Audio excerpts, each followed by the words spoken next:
Impeach him again and the dumbest bill in America. Yeah, you heard that right. Impeach him again and the dumbest bill in America. This is Mark Fisher with Mark and the Millennial. And the Millennial today is Garrick Ross. Welcome, Garrick. Hi, Mark. How are we doing today? Absolutely great. And of course, our assistant producer, Christopher Hopkins. And our producer, Adam Katura. So we're missing a millennial in this group because of the quarantine. Keep it on one at a time. Yeah, one millennial at a time. And occasionally we'll have another guest as well. But lately, it hasn't been a millennial. It's been a boomer. I'm not sure what that's about, but that's okay. Mark Things and the will return. Boomers? Mark Oh. and the Boomers, or Garrick and the Boomers. So this podcast is called Impeach Him Again. Yes, you heard that right. The Democrats are setting up a new impeachment inquiry.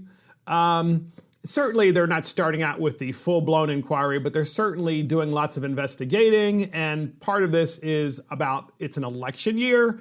And the other part is that in the event that Donald Trump wins, since the election is not that far away, they're going to have an opportunity to impeach him again right after his election. How are they going to impeach him and why, Garrick? Tell us why.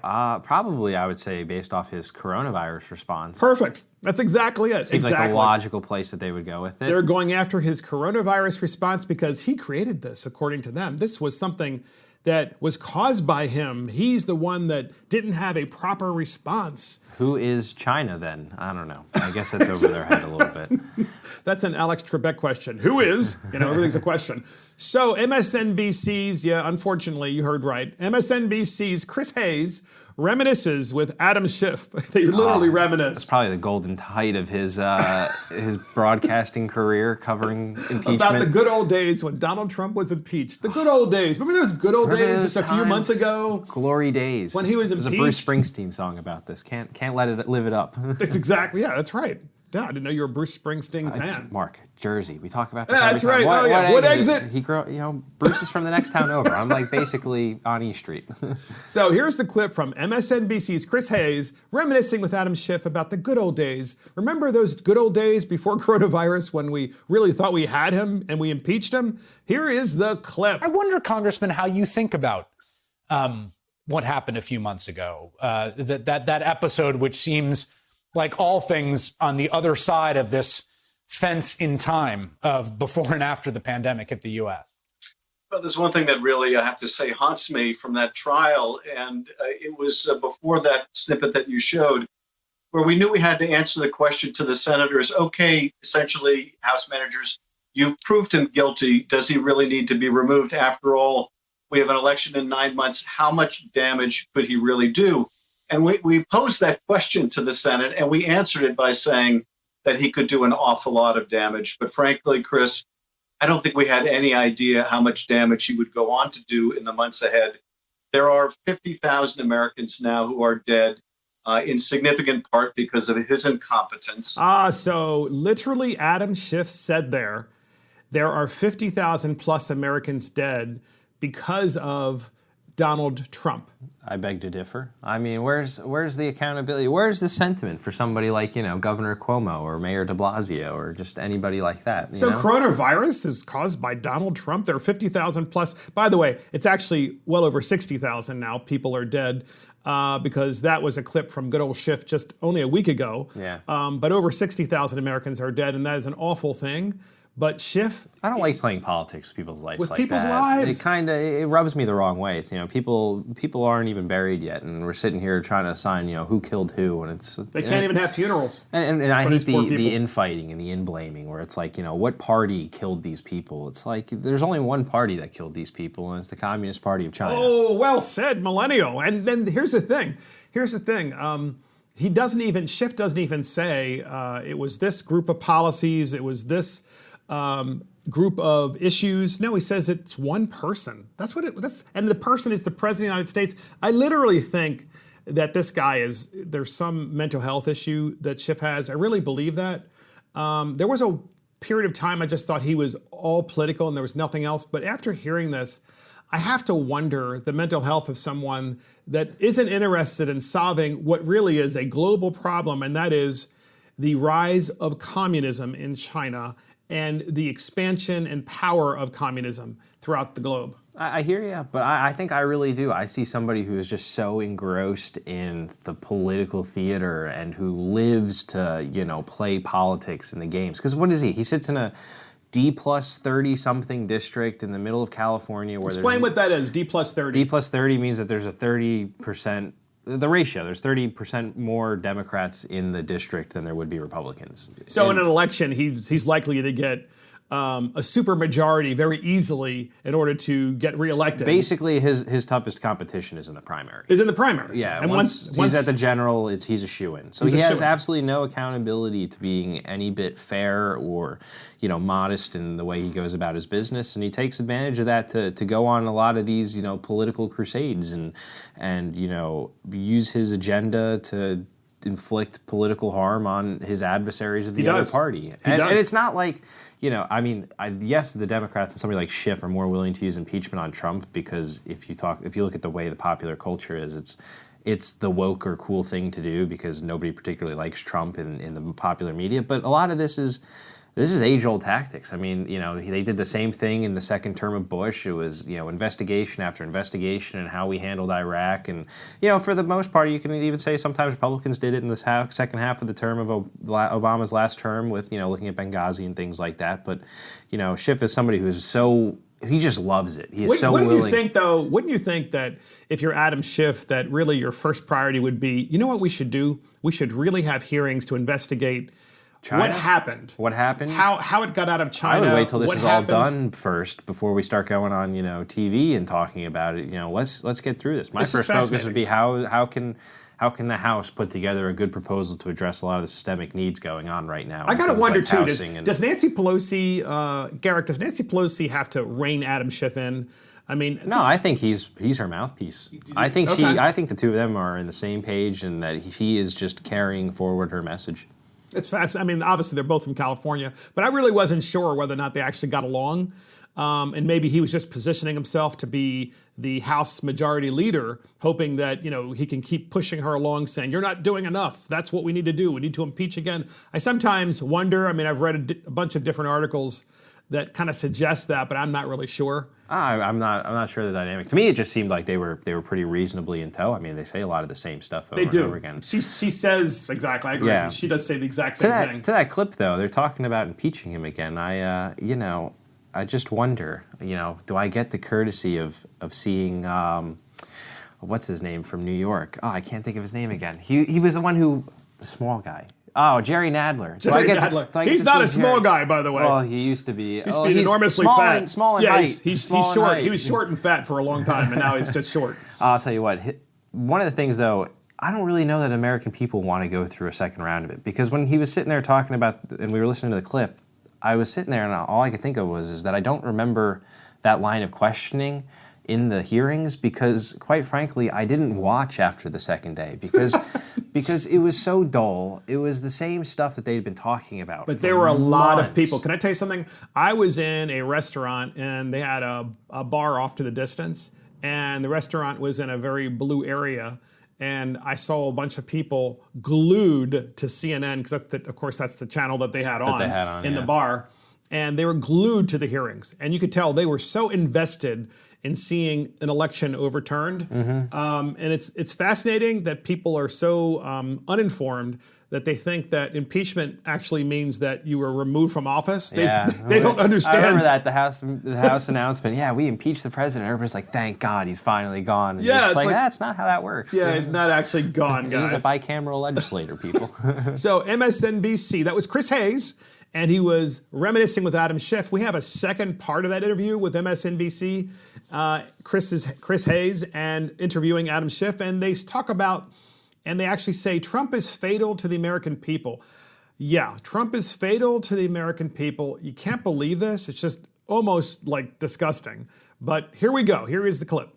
I don't think we would have ever anticipated that his brand of narcissism and his brand of incompetence, sometimes his brand of malevolence, would be so fatal to the American people. But probably, the strongest echo of what we were talking about during the trial was when he was earlier talking about how He didn't want to return the calls from governors. He didn't want his vice president to return calls from governors that weren't saying nice things about him, that really weren't saying things about him that he could then turn into campaign commercials, as indeed he has. That was such a profound and disturbing echo of what he tried to do with Ukraine. So sadly, as we pointed out during the trial, a man with no moral compass will never find his way, and this president certainly hasn't. Yeah, so he's basically saying the president is fatal. The legal foundation for their second impeachment right there is, Absolutely. Did you hear that, where he says it is an echo of what he did in Ukraine? So yes. Basically, they're going to say he abdicated his responsibility by, going and saying some of these things, which is an interesting, because there's still been a lot of debate. He's saying there was a quid pro quo in the Ukraine, and there's also a quid pro quo with governors who said nice things to him. Yeah. Not understanding that in a system that is, based on federalism, the states are sovereign and get to actually prepare and do what they want and buy the things that they want. And the federal government is there to assist as necessary. But this shows you how unprepared most states were. Certainly New York, for one. New York State was not in a position to handle any of this. And we've talked about this before, about how they actually had recommendations in New York State 5-6 years ago to be prepared with more ventilators and more equipment, but they decided not to follow the recommendations. Yeah, and even their policies afterwards, putting, people who tested positive and needed to self-isolate into nursing homes, and the fatal repercussions of decisions like that. So, and here's the thing: if you're Adam Schiff and you're on MSNBC and you're still saying at the end of the day that this pandemic is it's completely on Donald Trump's shoulders. He's responsible for everything. He's responsible for all responses. I mean, you've heard, Garrick, you've heard the press ask Donald Trump before, well, is there going to be more testing available in the state of, choose a state, Arizona, any state you want to choose. It's up to them. And you have to say to yourself, look,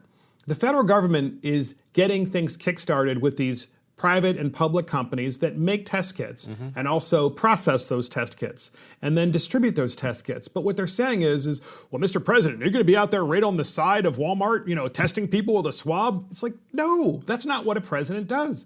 That's what governors do. Yeah. And then governors, of course, delegate from there to the folks that are actually in the field to make sure it is indeed getting done. Yeah, and a lot of this lag also has to do with what we're dealing with in general. We're talking about a new virus, something that we have never seen before, and so we didn't magically have coronavirus testing kits sitting in our stockpiles for 10 years. First, we had to figure out how you can test for the virus, and then replicate that, and then be able to scale down the time periods of to get results and things like that. So it wasn't just this magical overnight thing where we can just drop 10 million tests in this state and 10 million in that state. I mean, certain states have had to go and purchase them from overseas, and it's just one of the realities of the way it works. Now, you can criticize the federal response. Do I think that there's room for criticism? Sure, Absolutely. for everywhere. Every voice should have criticism for how they've handled this, and we're going to have to do a post-op where we sit and we break down the whole thing and where we go wrong and where do we go forward with things. Has to be done.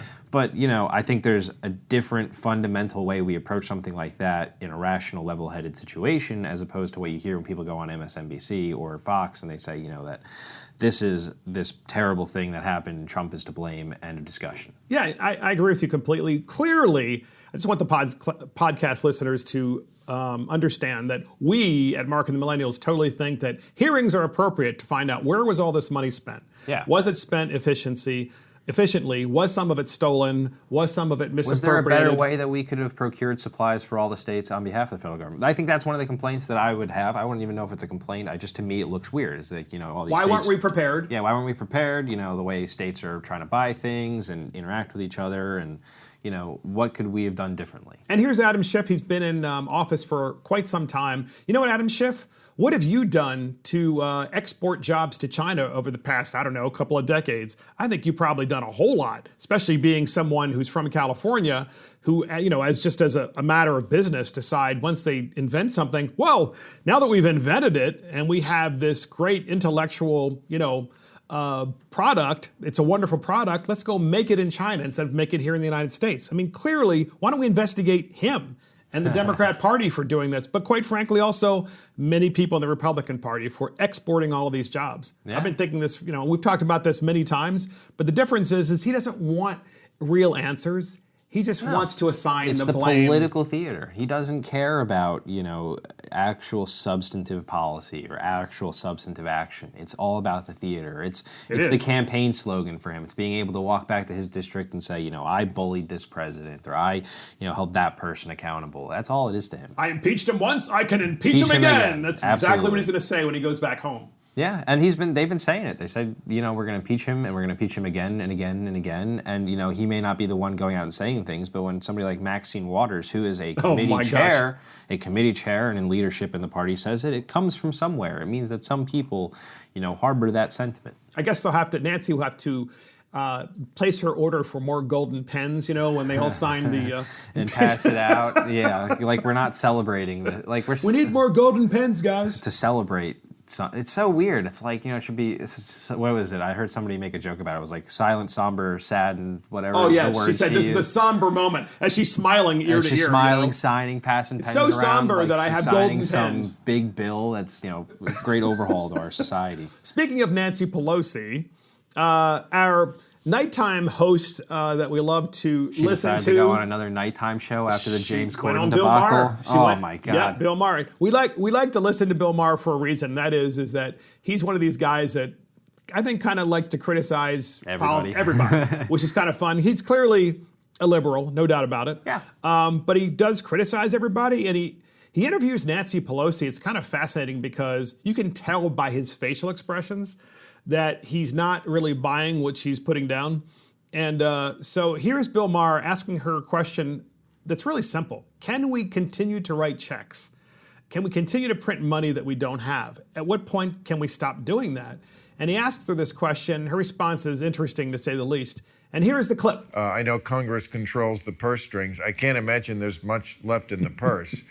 I just don't get it. I don't understand how. I know we can bail out certain sectors, as we have done in the past. I don't know how you can just keep indefinitely writing checks.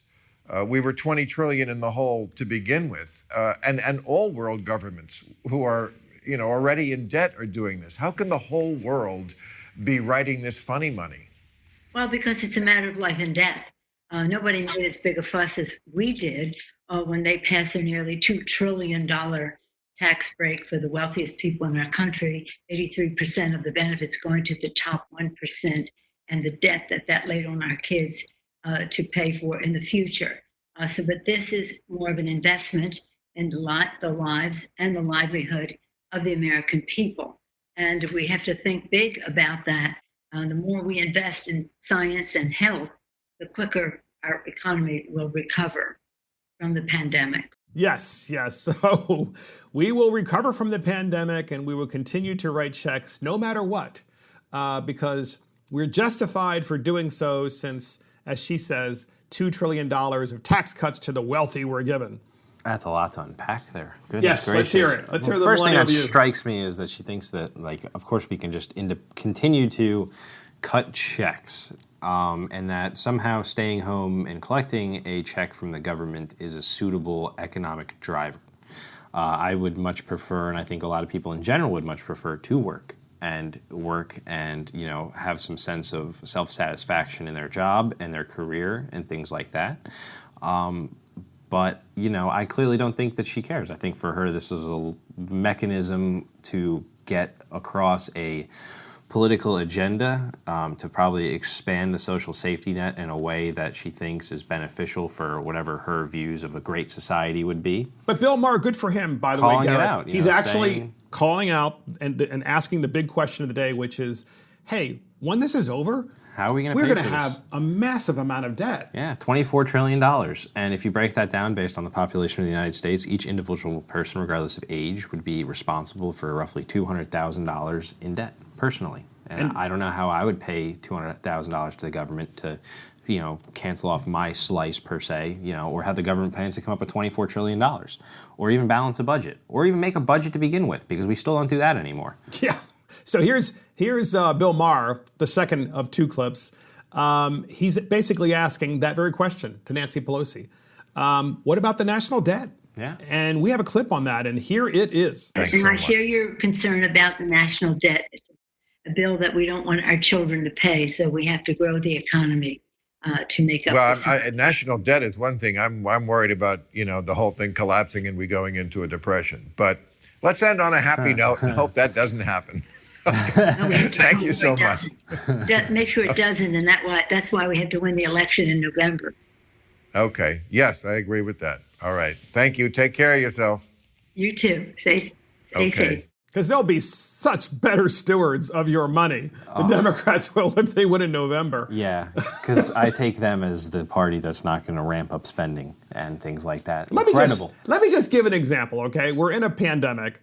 The first stimulus was $2.2 trillion. And that stimulus went to small businesses and, yes, some big businesses with the caveat that they had to keep people on their payroll. Yes. So in other words, people retained their jobs with that stimulus. Now compare this to the Obama stimulus during the Great Depression, during the Great Recession, although it did feel like a depression for many. Yeah.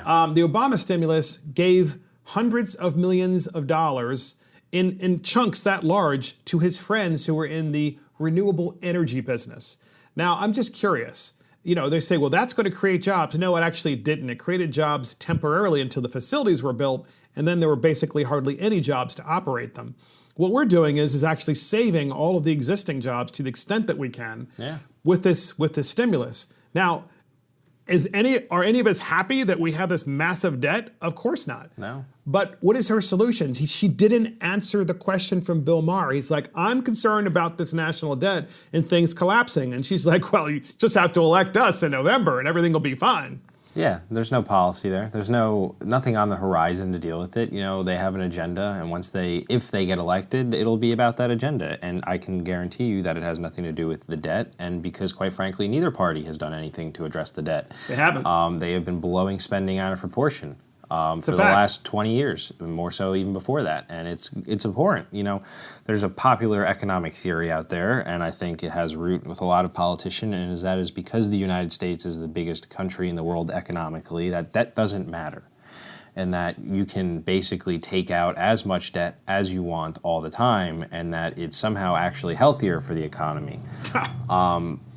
And sure, I'm sure small quantities of debt are important for things like, credit ratings and bond ratings and assessments like that. But $24 trillion and approaching 100% of GDP is not healthy. That is in a place where... Look, we've exported many of our jobs to China and to other parts of the world. And so one of the reasons why, we have a large debt, and we did, that obviously was expanded, is because of the wars. Obviously the war in Afghanistan and the war that expanded in the Middle East because of the war on terrorism. In fact, in the last 20 years, this is interesting, in the last 20 years, right, slightly less than how old you are, we've had three major events here in the United States. First is we had 9/11. Yes. And that required a massive stimulus. Yes. And then we had, of course, the Great Recession, which required a series of massive stimuluses, TARP, which were, in my opinion, very inappropriately used. And then now we have the pandemic, yes, which also has a series of massive stimuluses. That's just in 20 years. Yeah. So this is not sustainable. If we have another massive economic crisis as a result of a pandemic or some sort of attack or what have you, there's going to be a problem. Yeah. I mean, our currency will get to a point where it's not worth anything. And it's my generation that is going to be screwed. The millennials are the ones that are going to have to pick up the ball and roll with it. Millennials are going to have to solve this problem with China. I think that is was the single biggest threat and still is a big threat. Mm-hmm. Of course, it was terrorism, of course, and most of it was Islamic terrorism, and without question. And then, of course, a lot of it is communism. Yeah. And some of it is socialism and communism here at home, where we're just really concerned about the fact that we have to fight not only abroad this ideology, but we actually have people who live right here in the United States who think it's okay. Who think it's a viable economic system of government. And many of your millennials think that is too. Yeah. Just saying. That's a little nerve-wracking. It is. Some people are like, I can't wait for your generation to have power. Like, they're like, Garrick, you're a reasonable Republican. Can't wait for you to be, mature and older. And I'm like, I think I kind of want this generation to hang on a little bit longer. Before you have to I don't have a lot of faith sometimes in my generation doing. That's an unusual perspective. I never would have expected that. Yeah, I mean, I'm it's funny because I think a few weeks ago you were like, the boomers are being I was giving you guys a hard time. The herd Don't was take being it called seriously. because of the pandemic, and the millennials were going to take over. No, I mean, quite frankly, I'm like a unicorn here. I'm a millennial conservative. There's not a lot of us, There's true. It's very true. It's a lot of libertarian type. Yeah, I mean, millennials. I would say I'd fall into that category because I don't think there's a lot of generally, conservatives like evangelical types or authoritarian conservatives, which is if you're getting into. Well, they're social conservatives. They're economic conservatives. Yeah. They're folks who are both. Obviously, they're libertarians, kind of like the live and let live, but also at the same time, keep out of my life because I want privacy. I don't want you, that kind of thing. I mean, obviously, that exists now with boomers as well, but I do agree with you. I'm hoping, and by the way, podcast listeners, one of the objectives of this podcast is to convince and give some advice and provide some, substantive info about why, what we're talking about makes sense. And why we want millennials, when they do inherit the earth, to actually do so in a way that is consistent with the Constitution of the United States. It's like a great job interview. You guys are all wanting to know, what are we going to do when we get it? It is. That's right. It's a regular job. Very good. I like that. So CNN's very smug Don Lemon, he's race baiting, and he's doing so because he's basically saying Obama is better looking, smarter, and he has a more accomplished wife than Donald Trump. Well, why? Where did that come from? Because this just happened, right? This just happened. Where did it come from? Well, apparently, his outburst was allegedly in response to a tweet from Donald Trump. I guess he retweeted a blog post, and he claimed that Obama was possibly the one running the Russian hoax, that the Russian hoax with Mike Flynn and others was basically being run all the way from the White House, and the President of the United States, Barack Obama, knew about it, in fact, was kept abreast about it, and was eavesdropping, if not outright spying on the Trump campaign in 2016.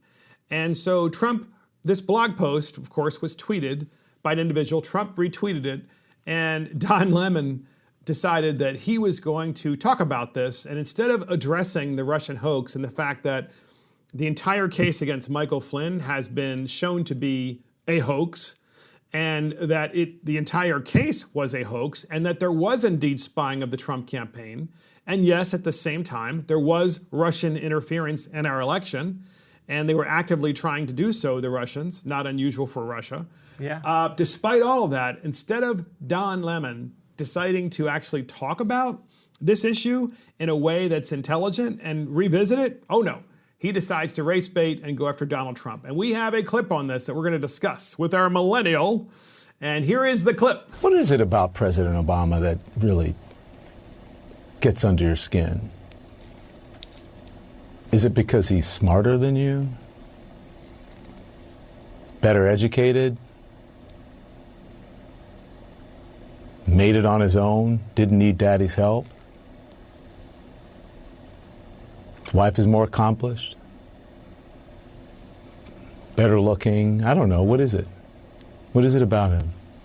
That he's a black man that's accomplished, became president? That he punked you on the whole birth certificate thing? What is it about him? Just wondering. So Garrick, CNN's Don Lemon is actually an anchor at That's CNN. Weird. He's not supposed to be an opinion guy or a pundit whatsoever. He is an anchor. Clearly he is. And you heard that. I mean, can you imagine? It was a little strange. I mean, that I think I saw a point. He's moderated Democratic debates before or presidential debates before. And it's like, when I hear that, it'd be like if we put Sean Hannity on a Democratic debate or a Republican debate. Does Sean Hannity have opinions and is he an opinion columnist? Yeah, but he comes out and says it. He readily admits it. He does entertainment and news at the same time. That's right. But then, it was just strange listening to, because it was like, I feel like I was being lectured for something that I don't know what I did. And I probably didn't even do it. But here I am sitting on TV getting this kind of weird monologue from my, TV host. So I don't know. It kind of creeped me out a little bit with that voice. It was creepy, and it was all in response to the retweet of a blog post by Donald Trump. Yeah. And the blog post basically said, hey, look, it was all a Russian hoax, and it was connected to Barack Obama being directed by him, which, by the way, the directed by Barack Obama part has not been proven, but certainly there are fingers and that are being pointed. Trump probably believes genuinely that, Obama probably knew about it and had some kind of impact on him. Whether that remains to be proven is another story. But, and was there Russian, collusion? Yes. And not collusion, sorry. Was there Russian interference? Interference yes. in the election, yes. There was not collusion, but there was no doubt that they were interfering. Spying on an American election in 2016, and clearly it was done by the top cops in the United States. Yeah. And I really hope they go down. I hope they need to serve time for what they did, because there's no other possible way we're going to stop future cops from getting that dirty if they think there's nothing that is going to happen to them, like going to prison. My generation's particular libertarian streak. Yeah. And it's going to come out here in a second. And it is because typically I find that from reading, when the thing about the Michael Flynn revelation came out, that a lot of these investigators go into these interviews with the purpose of either A, getting them to admit something, or B, trying to find some lie and then use that as leverage. I don't particularly think that is an appropriate means of investigating. I don't think anybody should be lying to investigators, but I don't think investigators should be going in with the purpose of trying to coax people into making lies. But to be honest with you, it is standard practice, and even more to a fault, the statute that governs this kind of behavior far and away says that this is an acceptable thing to do, because all you have to do is just utter a statement that is false to an investigator, regardless of the materiality of that, that statement. It was a gotcha system that they set up for Mike Flynn. There's no doubt about it. It was a gotcha system. And it was intentional. It's appropriate. And of I don't course think that not. is the way that we should be, practicing investigations. It's called entrapment. You should not be entrapping. It's legal entrapment, though. And I think the problem is that, as a society and a legislature, we don't care about these things until they become a problem. And then now, especially since it's Michael Flynn and Donald Trump, that it is going to now be a partisan issue. Because this is not going to be something that people are going to objectively look at and be like, oh, maybe we shouldn't have the FBI running around trying to coax people into lying so that we can entrap them. Instead, it's going to be, well, Michael Flynn shouldn't have lied. He should have just told the truth. And that now, you're not going to get in trouble so long as you just tell the truth. And it's like there's so many, to me as a libertarian and the way the government works, there's just a lot of peculiarities with a sentiment like that. There are a lot of parts of our system that this last election, 2016, have illustrated to us that are broken. Yeah. And institutions that were broken, and I believe they were broken by Barack Obama, and I believe they were broken intentionally. And I believe they were broken intentionally because of the fact that they thought they were going to continue to hold power through Hillary Clinton and then forever. I think they're broken because they are career bureaucracies. These are organizations where they're supposed to kind of transition from one presidency to the other, regardless of party, and still exist under the same framework, unaffected, unchanged, untested, or unchallenged by anybody in authority. And when you come in and you get somebody like Donald Trump who doesn't come from the system that they're so used to playing in, he's an outsider. He's an outsider, and he wants to come in, shake things up, and he's not afraid to, for better or worse, call out what he sees as transgressions from, existing government apparatuses. And his outside voice is the same as his inside voice. Yeah, and he'll tell you like it is. And I think to a lot of people, they saw what they didn't like in a person who was soon to be their boss. Absolutely. Yeah. And this started out with Don Lemon and with his stupid race baiting, which really was, and it's disgusting. And Lemon is called by Trump as the dumbest man on television. There's a long established feud, I think, between those two. Because Lemon once compared Trump to Adolf Hitler. Then he claimed he didn't mean to compare the president to the Nazi leader. I mean, you can tell. I mean, Lemon is just, and this is supposed to be a hard news anchor of CNN. That's their idea. That's what's real. And speaking of crooked journalism, the New York Times, they called for an unbiased DNC panel to investigate Biden. And so I have to read this. So the New York Times editorial board faced mockery from multiple journalists on Sunday after the board suggested that a sexual assault allegation against former Vice President Joe Biden be investigated by none other than the Democrat National Committee. That's what the Times recommended as the investigative committee. The Times editorial called for records from Biden's time in the Senate to be reviewed by what they called an unbiased, apolitical panel put together by the DNC, said Jonathan Swan. Okay, so is this the Babylon Bee? Is this satire? No, this is real. This is the New York Times. A little light segue before we talk about it. Did you see the Morning Joe interview of Joe Biden this weekend? They had Mika Brzezinski, the other, I guess the co-host. Yes, I did see that. Yeah, where she was the one asking him all these hardball questions, and I was actually kind of surprised that she kind of got to some of the tough ones, but. And he was totally unprepared. Unprepared, and the answers he did read, he read off, I'm pretty sure, a teleprompter. It was pretty bad. It looked pretty bad. And by the way, this New York Times article came out just, of course, yesterday, and it came out in response to that interview because the Times, of course, being all behind Joe Biden, is terrified that he just destroyed his candidacy. And it's funny because in that interview, which, by the way, it took 6 weeks for any major news organization not named Fox to actually bring up that this was happening and actually ask Joe directly a question about it. It took 6 weeks. Long time. A long time. But I was going to say it was interesting because at the end, Brzezinski goes and she gets and has a point where she says that, is it fair that we're not holding Biden to the quote-unquote Kavanaugh standard? And then she pivots and goes, was it right that we ever held Kavanaugh to that standard the same at that point at all? Like, should we have been as aggressive in trying to quote-unquote hold him accountable and things like that? So Jonathan Swan is a writer. He says in response to the New York Times, he says, is this satire? Yeah. An unbiased apolitical panel put together by the DNC? Is this the Babylon Bee? Because to my point, it's like, we had this Kavanaugh standard, and now those on that side of the aisle and the spectrum are seeing the Joe Biden allegations, and they're taking a whole nother tune to it. They're like, you know what? Rather than dragging him before the Senate Judiciary Committee and grilling him for his life and putting him on trial,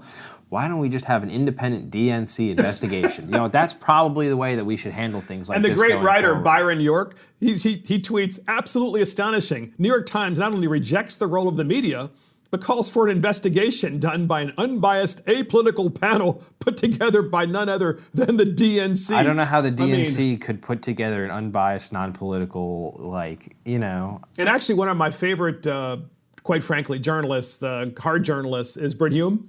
Oh, yeah. And Brit Hume, he has a long history in the Washington media, and he kind of says it the way it is, and he makes both sides angry, but I always feel like he's fair. He tweets, beyond parody. I can't. The New York Times is basically. You could have told me that was a Babylon Bee article, and I probably would have agreed with you. Exactly. Babylon Bee should just reprint what the New York Times said and say it's the Babylon Bee, aka New York Times. Heck yeah. So get this: the President of the United States signs an executive order to protect the electric grid from attack. That's smart. Now, this is interesting because you have to say to yourself, this president's been in office for 3.5 years. Yes. And is getting close to the end of his term, obviously. There's an election in November.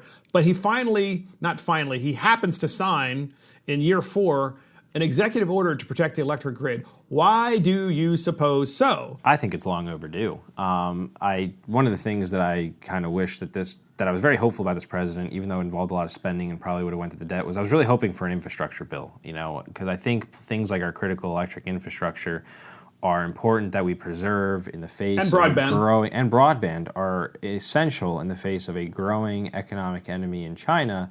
And a lot of the cyber warfare that is being conducted between nations and independent groups and things like that. And I think that is why he signed this.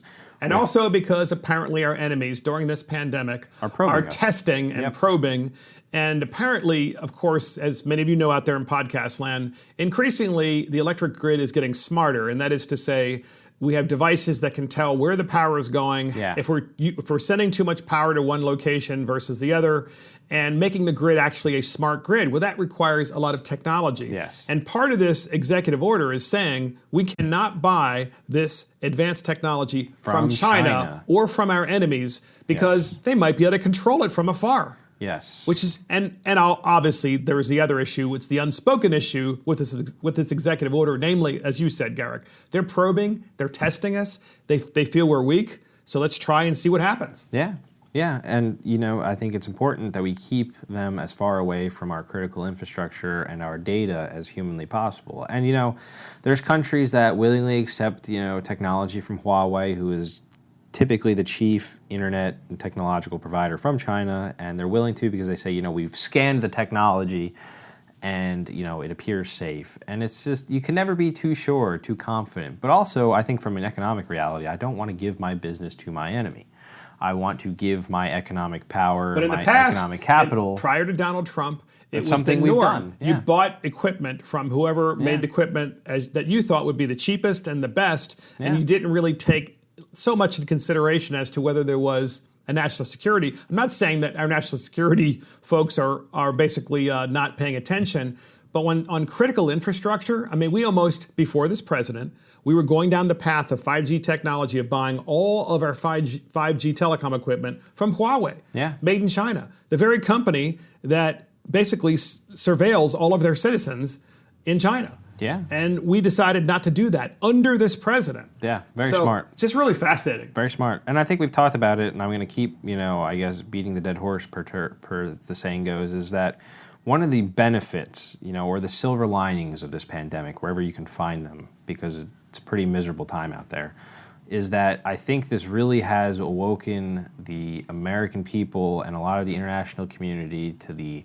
threat that China placed, whereas not even 2 years ago or a year ago, a lot of people didn't really see them as an enemy in the global arena because they didn't know, because they do see, the tag on the back of their shirt or, the stamp on the box that says made in China. And to them, it's just a source of their goods, and they've never had to blink an eye or worry about anything that they could do because, they don't follow international events quite like we do. It's exactly right. So next up, we have the dumbest bill in America. It's the dumbest bill in America. And Mr. Assistant Producer, do we have a lead up? Of course. And here it is.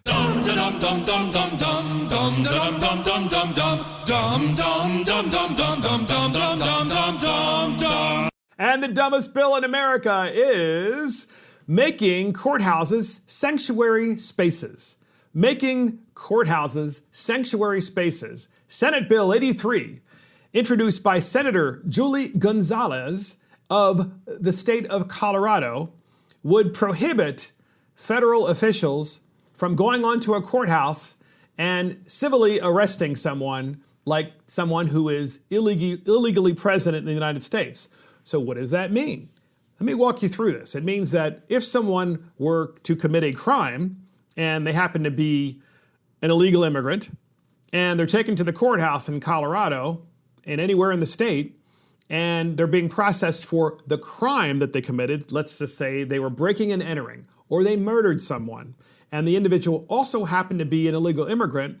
The state of Colorado would obviously prosecute the individual, but House Senate Bill 83, introduced by Senator Julie Gonzalez, would not allow the United States government and ICE to come in and sweep this person out and send them back home. So Colorado is basically saying, yes, well, we have a sanctuary space in its courthouses because, these folks deserve rights too. Well, if they've committed a crime, I'm sorry, and of course, many people out there in podcast land would say the first crime is they came into the country illegally, and of course, then they commit another crime. But they use the term prohibit courthouse civil arrest, which is really a misnomer because they're saying, well, it's a civil arrest for them to be arrested by ICE and basically sent home, deported. But the fact of the matter is the reason why most of these individuals are at the courthouse to begin with is because they committed an actual crime. And the crime was they probably murdered someone, stole something, or what have you. Not something that's that unusual throughout the United States because we have such a large illegal immigrant population. And I would make this really clear to everybody out there in podcast land. Obviously, most illegal immigrants, and we all know this, are not murderers. They're not rapists. They're not out there committing crimes on a daily basis. They want to come here for an opportunity. We want them to come here for opportunity legally. That's what we want them to do. But this bill basically rewards individuals and protects them at the courthouse, which is where they should be swept up and sent back home. Millennial. So the crux of this bill is really just, I guess, a chess piece in the greater game of how this country deals with immigration. With illegal immigration. With illegal immigration. But also legal immigration. And legal. You're right. It's a form of it too, because I have complaints about legal immigration that causes a lot of the issues with illegal immigration. And I believe that there's a popular belief that an unjust law is no law at all, and that how we deal with immigration is an unjust law, and so that people should just come and sort it out later. And I don't believe that's the case. I believe we have elections for a reason. We elect legislators. Legislators, come to a consensus and they pass a bill. But think about what this bill does, Garrick. This bill is saying this individual is already at the courthouse, right, in their state because of the fact that they probably did something illegal. Clearly they did. Yeah. Right? Maybe it was something as simple as they got into a car accident, or maybe they were driving drunk, which is not simple. Obviously, that's a crime. So they're at the courthouse, and this bill says, well, they're at the courthouse and they're illegal. The courthouse should be a safe space, and therefore they should not be arrested by ICE and deported. So we're going to pass a bill in Colorado to prevent that from happening. Well, I would say, and to the point that I was making, the offense of being here illegally typically is the first offense that should be adjudicated before we deal with things like, did you commit a crime and do we have to send you to prison or not? If you're here illegally, then you should have gone through the proper channels to enter the country. If not, then we'll send you back. See, I agree with that. This is what I'm confused about, and I want the millennial point of view on this. The person commits a crime, they go to the courthouse, and basically on the Democrat side, certainly on the Senator Julie Gonzalez, who put Senate Bill 83 in Colorado, what she's saying is, well, we should prosecute the person here in the United States, and then we should send them to jail or prison here in the United States, even though they're here illegally. And my argument has been, this has always been very confusing to me about why Democrats think this is okay. My argument was, look, they committed this crime. They're here. They should be thankful they're here, even though they're here illegally. They're committing crimes.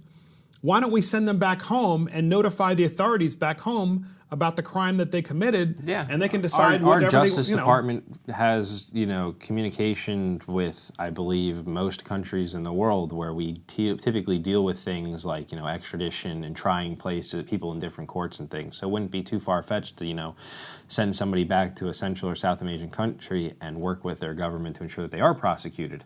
But, I also don't enjoy having our tax dollars go to supporting people in an institution being incarcerated that are incarcerated, because prison is a very expensive means of dealing with crime.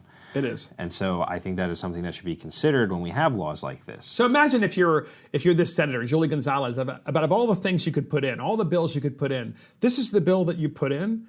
I mean, this is the bill that you decide to go for. You're going to protect people at the courthouse. It's a big national issue. It is. I mean, we see it in a lot of states. No doubt. That's a great point. There's no doubt about that. It's about, maneuvering the battle, moving the chess pieces in this bigger national conversation, And the national conversation the Democrats want to put forward is open the fact borders. that they want open borders. Yeah, they want free movement. Laws don't matter. Countries don't matter. A European-style Schengen zone where basically everybody in North and South America are free to walk through every border they want. They don't think we are an exceptional country, and as Democrats do not think, in my opinion, that America is an exceptional country. They used to, by the way. The old Democrat Party, the Liberal Party, used to believe that America was an exceptional country. Clips of Obama saying that, we need to enforce our borders and deal with illegal immigration. And he clearly doesn't believe it. And Bush and all of them. None of them believe it anymore. It's a very interestingly new phenomenon. And it's amazing how many of these old presidents and old senators and people who used to firmly be on that side are now saying, they've changed their tune and say, migration is a human right. Yeah, it's a human right, open borders. And oh, by the way, even when you're here illegally and you commit a crime, we should still protect you from being deported, which is what this bill does. By the way, Senator Gonzalez, Garrick, Senator Gonzalez, who put Senate Bill 83 in Colorado, she has a Bachelor of Arts in History, Ethnicity, Race, and Migration from Yale. Ooh, interesting. Yeah, isn't that incredible? It must be nice to go to a school that offers a very niche program like that. Yeah, great niche program that she goes and she studies at Yale, and she comes back and tries to change the law in such a way as to say American citizenship is irrelevant, is really what this law is doing. Yeah. It's literally slapping American citizens in the face and saying, you don't matter. The person who committed the crime matters. We actually have a clip on her. We actually one of two clips. But here's the first clip of this senator, Senator Julie Gonzalez, when she was running for office. And you can get to hear her platform. This is from Gonzalez herself. So listen very carefully about her progressive ideals. And here is the clip. Hi, my name is Julie Gonzalez, and I'm the progressive Democrat running to serve as your state senator in Senate District 34, which includes North, West, and downtown Denver.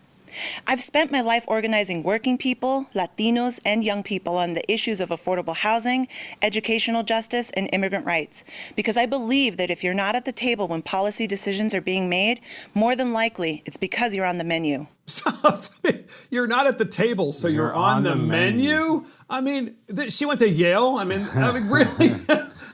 That was a nice little soundbite there. I'm sure that played real well for her on Facebook or whatever. We might use that in the future. You're not on the table, so you're on the menu.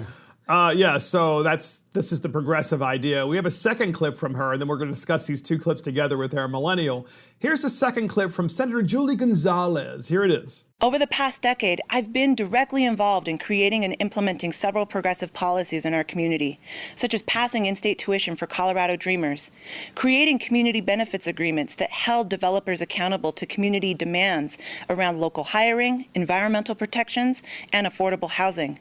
I've organized to ensure that all students, regardless of their race or income, received high-quality college preparatory education, and I worked to pass Denver's sanctuary policy to protect immigrant communities from Donald Trump. Do you see a pattern? Do you see a pattern about Julie Gonzalez?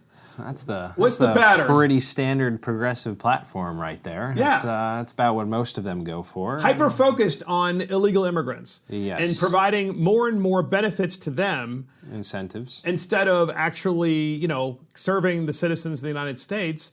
And by the way, we're not saying that folks that are here illegally can't contribute and shouldn't contribute. That's not the problem. The problem is they're here illegally. So when you present these additional benefits like in-state tuition, it's very insulting and it makes people very angry too, rightfully so. It's a lot of money, a lot of tax dollars. I mean, one of the things that I believe, and I guess this might be a millennial perspective of mine, is I think it should be easier to come here legally. I think that would make a lot of these issues. It should be easier for them to come here legally. Say that again? Legally. I think that we place a lot of burdens on, So I got to stop you there. So here's my question for you. Yes. All right. There are 1.35 billion people in China. Yes. I have no doubt in my mind that 300 million of those individuals would love to come to the United States, and I mean this sincerely. I have no doubt in my mind that they would love to come here. So are you prepared to make it easier so that we can double our population literally in 10 years? It's not sustainable. And that is the issue, right? We have an obligation. We have an obligation to protect our environment. We have an obligation, and obviously it's not sustainable to have a population increase that quickly. And you also have to think about, through immigration I'm talking about. Yeah. And you have to have a reasonable approach and a measured approach. And you also, I think, want to make sure the people that are coming in actually share your value. But I don't think my point about, making it easier is to say that, that I agree that we should let in this many people. I think it really just has to be down to how we approach things. Because how do you come here? You need either a travel visa or a work visa or some kind of, permanent status. But illegal immigrants, of course, just crossing the border. Just cross the border. Yes. And, I think, and the problem is from my experience and my knowledge of the issue is it takes years to adjudicate a lot of these visa applications for and it work. Shouldn't. And it shouldn't. And that is where I think the problem is like whether, affirmed or denied, it takes 10, 15 years for somebody who's just applying. Are you talking about for those people who have applied who are not yet here? Yeah, because a lot of these people that they're trying to do it illegal legally. Immigrants that are trying to do it legally, they get dejected by the system. So their solution is I'm just going to. So I have a homework assignment. This would be interesting. Homework assignment is, because I don't know the answer to this too, by the way, out there in podcast land. How many people in the world are currently have currently applied Yes. or have at least expressed an interest in coming to the United States of America through the legal channels. I'll bet you it is a massive number. And you do have to ask yourself the question, can we absorb all of those individuals in such a way that they will actually be productive in our society?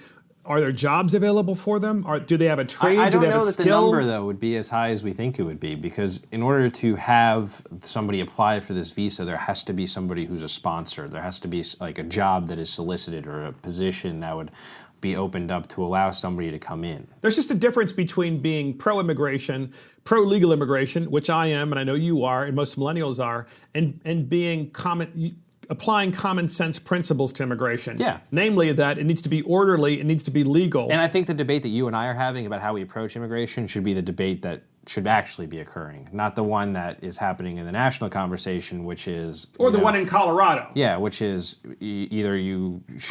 Free stuff. And you should either come here legally, or on the other side, it's, you should not come here at all. Here is the fundamental issue, among others, the fairness issues, with Senator Julie Gonzalez, with her Senate Bill 83, which makes courthouses sanctuary spaces. Yeah. The fundamental issue, I think, with this is not just the fairness issue, but when you offer all of these free things and all of these passes and all the benefits, want to come. Wouldn't you want to come illegally into the United States? You're probably promoting illegal behavior. It's probably a better deal than coming legally. Absolutely. It's no question.